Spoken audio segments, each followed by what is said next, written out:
How many of you are for group 2? Group 1? Okay, upcoming group 2 and group 1 you are preparing, right? So, రాబోయే group 1, group 2 notification కోసం మీరు wait చేస్తున్నారు. See, Andhra అయినా తెలంగాణ అయినా notification ఎప్పుడు వచ్చుద్ది అని వెయిట్ చేసే బదులు ఫస్ట్ మనం సిలబస్ కంప్లీట్ చేసామా లేదా, గ్రూప్ 1 కానీ గ్రూప్ 2 కానీ సిలబస్ అనేది కంప్లీట్ చేసామా లేదా అనేది చాలా ఇంపార్టెంట్. ఓకే, సిలబస్ తీసుకుని ఆ సిలబస్ని పార్ట్స్గా డివైడ్ చేసుకుని వీక్లీ సిలబస్, మంత్లీ సిలబస్ అంటే వారం వారం టార్గెట్స్ పెట్టుకోవడం, నెలకి నెలకి టార్గెట్స్ పెట్టుకోవడం చేయాలి. వీక్గా అంటే weekly targets, monthly targets and daily targets. రోజుకి 10 గంటల షెడ్యూల్ వేసుకోవాలి. 24 అవర్స్ టైం ఉంటుంది కదా, ఆ 24 అవర్స్లో మిగతా పనులన్నీ 12-13 అవర్స్ నిద్రపోవటం, మనం డైలీ రోజువారీ కార్యక్రమాలు వీటన్నిటికీ 12-13 గంటలు వేసుకుని మిగతా టైంలో మీరు ఏం చేయాలంటే పూర్తి స్థాయిలో ప్రిపరేషన్ టైం టేబుల్ వేసుకోవాలి. ఆ టైం టేబుల్ ఎలా ఉండాలంటే రోజుకి కనీసం 2 నుంచి 3 సబ్జెక్టులు రివిజన్ చేసుకోగలగాలి. 2 to 3 సబ్జెక్ట్స్ అనమాట. తర్వాత ఒక చాప్టర్ చదివారనుకోండి, ఆ చాప్టర్కి సంబంధించిన model questions, previous years questions, PYQs practice చేయాలి. ఏదైతే చాప్టర్ చదువుతారో దానికి సంబంధించిన మోడల్ క్వశ్చన్స్ కావచ్చు, ప్రీవియస్ ఇయర్స్ క్వశ్చన్స్ కావచ్చు, వీటికి సంబంధించి మీరు కంప్లీట్గా ప్రాక్టీస్ చేయాలన్నమాట. అన్నిటికన్నా అతి ముఖ్యమైనది ఏంటంటే రోజువారీ ఎవరైతే గ్రూప్ 1 మెయిన్స్, గ్రూప్ 1కి ప్రిపేర్ అవుతున్నారో డైలీ ఆన్సర్ రైటింగ్ ప్రాక్టీస్ అనేది చేయాలి. డైలీ కొంత రాయాలి. అండ్ వీటన్నిటికన్నా ఇంపార్టెంట్ ఏంటంటే మోస్ట్ ఇంపార్టెంట్ రోజువారీ కరెంట్ అఫైర్స్ అప్డేట్స్ చూసుకోవాలన్నమాట. ఉదాహరణకి నిన్న ఇస్రో వాళ్ళు గగన్యాన్ ప్రాజెక్ట్కి సంబంధించి ఇంటిగ్రేటెడ్ ఎయిర్ డ్రాప్ టెస్ట్ చేశారు. ఇస్రో నిన్న గగన్యాన్ ప్రాజెక్ట్ సంబంధించి integrated air drop project test చేశారు. ఈ ఎయిర్ డ్రాప్ ప్రాజెక్ట్లో ఏ హెలికాప్టర్ని వాడారు? Chinook helicopters. అట్లా ప్రతిరోజు జరిగే అప్డేట్స్ మొత్తం మనం తీసుకోవాలన్నమాట. ప్రతిరోజు జరిగే అప్డేట్స్ మనం తీసుకుంటూ ఉండాలి. రీసెంట్గా ఇంటర్నేషనల్ బిగ్ క్యాట్ అలయన్స్లో జాయిన్ అయిన మన పొరుగు దేశం ఏది? నేపాల్. ఇంటర్నేషనల్ బిగ్ క్యాట్ అలయన్స్లో ఎన్ని బిగ్ క్యాట్స్ ఉన్నాయి? 7. దానిలో లెపర్డ్ ఉందా, చీతా ఉందా, లయన్ ఉందా, టైగర్ ఉందా? Okay, leopard, cheetah, lion, tiger, Puma, ఇట్లా స్నో లెపర్డ్ ఉందా, ఇట్లా అడుగుతారనమాట. సో రీసెంట్ అప్డేట్స్ని రెగ్యులర్గా ఫాలో అవ్వాలి. ఒకవేళ కనుక మీకు అప్డేట్స్ ఏం ఫాలో అవ్వాలని డౌట్ ఉంటే నా యూట్యూబ్, ఇన్స్టా చూసినా మీకు రోజువారీ అప్డేట్స్ వస్తూనే ఉంటాయి. కరెంట్ ఏం జరుగుతుంది, ఎక్కడ జరుగుతుంది అనేది చెప్తానే ఉంటాయి. అంటే మోస్ట్ ఇంపార్టెంట్ మీకు పోస్ట్ లోపల అంటే మీకు ఒక పోస్టర్ లాగా కానీ లేకపోతే వీడియో లాగా కానీ వస్తూనే ఉంది. అవి ఫాలో అయినా మీకు కాస్త ఐడియా ఉంటుంది అనమాట. ఎగ్జామ్ చివరిలో కరెంట్ అఫైర్స్ భయపడిపోయి ఎక్కడ చదవాలి, ఎలా చదవాలి అనుకోకుండా ముందు చూసుకోవచ్చు. అదేవిధంగా మీరు గమనిస్తే కనుక రీసెంట్గా ఫిజియన్ ప్రైమ్ మినిస్టర్ రేపు భారతదేశానికి రాబోతున్నారు. ఫిజిక్స్ సంబంధించిన ఆయన రేపు భారతదేశానికి రాబోతున్నారు. ఆగస్టు 26 నుంచి 28 వరకు ఆయన భారతదేశంలో ఉండబోతున్నారు. భారత్ ఫిజీ సంబంధాలు, ఫిజీ దేశం యొక్క లొకేషన్ ఎక్కడుంది, పసిఫిక్ దీవుల్లో ఫిజీ ఎక్కడ ఉంటుంది చూసుకోవాలన్నమాట. అట్లా ప్రతి అంశం ఏ రోజు దారో చదివితే కనుక మీరు ఎగ్జామ్ నోటిఫికేషన్ ఎప్పుడు వస్తుంది, ఎగ్జామ్ టైం టేబుల్ ఏంటి అన్ని పక్కన పెట్టేసేయండి. మీ పని మీరు కంప్లీట్గా చూసుకుంటూ వెళ్ళాలి. దాంతోపాటు సిలబస్ 2 రకాలుగా ఉంటుంది. ఒకటి స్టాటిక్ సబ్జెక్ట్, రెండోది డైనమిక్ సబ్జెక్ట్ అనమాట. స్టాటిక్ సబ్జెక్ట్ అంటే ఆ సబ్జెక్ట్ మనం ఎన్ని సంవత్సరాలైనా అలానే ఉంటుంది. ఉదాహరణకి ఫండమెంటల్ రైట్స్ ఉందనుకోండి, ప్రాథమిక హక్కులు, పాలిటీలో ఫండమెంటల్ రైట్స్ అనే టాపిక్ ఉంది. ఆ ఫండమెంటల్ రైట్స్లో మనకి ఎన్ని ఫండమెంటల్ రైట్స్ ఉన్నాయి? 6 ఫండమెంటల్ రైట్స్లో ఉదాహరణకి ఆర్టికల్ 19 క్లాజ్ 1 క్లాజ్ ఏ, 19 క్లాజ్ 1 క్లాజ్ ఏ భావ వ్యక్తీకరణ హక్కు, 19 క్లాజ్ 1 క్లాజ్ ఏ భావ వ్యక్తీకరణ హక్కు, freedom of speech and expression. Article 19 clause 1 clause ఏ అనేది మీరు స్టాటిక్ సిలబస్ అలాంటివి చూసుకోవాలి. స్టాటిక్ సిలబస్ పూర్తి స్థాయిలో చూసుకోవాలి.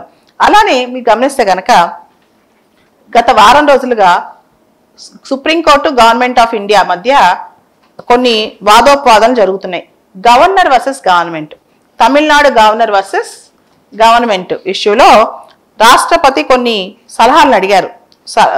అడ్వైజరీ జ్యూరిస్డిక్షన్ ద్వారా ఆర్టికల్ 143 ద్వారా సుప్రీంకోర్టుని కొన్ని సలహాలు అడిగారు అనమాట. దానికి సంబంధించిన ఆర్టికల్స్ చర్చల్లో ఉన్నాయి బాగా. ఉదాహరణకి ఏ ఆర్టికల్ ప్రకారం గవర్నర్ బిల్స్ మీద సంతకం పెడతారు? ఆర్టికల్ 200. ఆర్టికల్లో టైం ఫ్రేమ్ ఉందా? లేదు. యాజ్ సూన్ యాజ్ పాసిబుల్ అని ఉంది. ఆర్టికల్లో టైం ఫ్రేమ్ ఉందా? లేదు. ఏఎస్ఏపీ అని ఉంది. యాజ్ సూన్ యాజ్ పాసిబుల్ అని ఉందన్నమాట. ఎటువంటి టైం ఫ్రేమ్ ఆర్టికల్లో లేదు. అంటే ఎంత కాలం లోపు గవర్నర్ బిల్స్ మీద సంతకం పెట్టాలని చెప్పి ఆర్టికల్లో లేదు. అదేవిధంగా ఏ ఆర్టికల్ ప్రకారం గవర్నర్ ప్రెసిడెంట్ సంతకం కోసం బిల్స్ రిజర్వ్ చేస్తారు? ఆర్టికల్ 201. ఆర్టికల్ 201 ప్రకారం గవర్నరు ప్రెసిడెంట్ సంతకం కోసం బిల్స్ రిజర్వ్ చేస్తారు. ఇలాంటి అన్నమాట. ఇవన్నీ రోజువారీ మీకు కరెంట్ అఫైర్స్లో వచ్చేస్తాయి. కరెంట్ అఫైర్స్ నుంచి కూడా స్టాటిక్ చదువుకోవచ్చు. కరెంట్ అఫైర్స్ చదువుతూ ప్రీవియస్ ఇయర్స్ క్వశ్చన్స్ అవుతూ కూడా స్టాటిక్ చదువుకోవచ్చు. దాన్నే రివర్స్ ఇంజనీరింగ్ టెక్నిక్ అంటారు. అంటే కరెంట్ లోంచి స్టాటిక్ వెళ్ళటం లేదా ప్రీవియస్ ఇయర్స్ క్వశ్చన్స్ లోంచి స్టాటిక్ వెళ్ళటం, వీటినే రివర్స్ ఇంజనీరింగ్ టెక్నిక్స్ అంటారు అనమాట. తర్వాత మీరు ప్రతి సబ్జెక్ట్, ఉదాహరణకి హిస్టరీ, ఇప్పుడు హిస్టరీ ఉందనుకోండి, హిస్టరీలో కూడా మీరు పూర్తి స్థాయిలో చదువుకోవాలి. హిస్టరీలో పూర్తి స్థాయిలో చదువుకోవాలి. ఉదాహరణకి ఈ రోజున వల్లభాయ్ పటేల్ వాళ్ళ బ్రదర్ది బర్త్ సెంచనరీ అనమాట. ఆయనకు సంబంధించి మీరు పూర్తి స్థాయిలో చూసుకోవాలి కదా. విఠల్భాయ్ పటేల్, ఈరోజు విఠల్భాయ్ పటేల్ గురించి మీరు పూర్తి స్థాయిలో చూసుకోవాలి. అసలు ఆయన ఎవరు, ఏంటి, ఆయనకున్న గ్రేట్నెస్ ఏంటి, చివరికి ఆయన ఆస్తి అంతా కూడా సుభాష్ చంద్రబోస్ గారికి రాసిచ్చారంట. ఆయనకు సంబంధించిన అంశాలు ఏంటి చూసుకోవాలి. ఓకే, అట్లా చరిత్రకు సంబంధించి, హిస్టరీకి సంబంధించిన అంశాలు, హిస్టరీలో ఉన్న అంశాలు కూడా చూసుకోవాలన్నమాట. ఇలా హిస్టరీ కూడా చాలాసార్లు మళ్ళా న్యూస్లోకి వస్తాయి. ఉదాహరణకి లాస్ట్ మంత్ మోడీ గారు తమిళనాడు వెళ్ళారు. లాస్ట్ మంత్ భారత ప్రధాని మోడీ గారు తమిళనాడు వెళ్ళారు. తమిళనాడు వెళ్ళి ఆయన రాజేంద్ర చోళ గురించి, రాజరాజ చోళ వీళ్ళందరి గురించి మాట్లాడారు. అక్కడికి వెళ్ళి చోళ డైనాస్టీకి సంబంధించి చాలా మాట్లాడారు. బృహదీశ్వర టెంపుల్ గురించి కూడా క్వశ్చన్ రావచ్చు. అనమాట. సో ఇట్లాంటి అంశాలు చూసుకోవాలి. హిస్టరీ కావచ్చు. అదేవిధంగా జాగ్రఫీ మీరు చూస్తే చాలా చోట్ల మనకి ఈ మధ్య ఇష్యూస్ అవుతున్నాయి. అంటే ఉదాహరణకి ఓరోగ్రాఫిక్ లిఫ్ట్, అంటే ఓరోగ్రాఫిక్ లిఫ్ట్ వల్ల ఓరోగ్రాఫిక్ రెయిన్స్ వచ్చేస్తున్నాయి. క్లౌడ్ బస్ట్, కుంభవృష్టి పడుతుంది అనమాట. దానికి సంబంధించిన ఫినామినా. సో మీరు చూస్తే ఉత్తరాఖండ్లో కానీ, హిమాచల్ ప్రదేశ్లో కానీ, జమ్మూ కాశ్మీర్లో కానీ రీసెంట్గా క్లౌడ్ బస్ట్ వస్తుంది. క్లౌడ్ బస్ట్ అంటే కుంభవృష్టి వర్షం వస్తుంది అనమాట. అసలు ఆ క్లౌడ్ బస్ట్ ఎలా వస్తుంది? ఓరోగ్రాఫిక్ రెయిన్స్ అంటే ఏంటి? అసలు ఆ క్లౌడ్ బస్ట్ ఎలా వస్తుంది? ఓరోగ్రాఫిక్ రెయిన్స్ అంటే ఏంటి? ఇవన్నీ కూడా చూసుకోవాలి. అట్లా రోజువారీ చదువుకుంటూ వెళ్తే మీకు పెద్ద కష్టం అనిపించదు.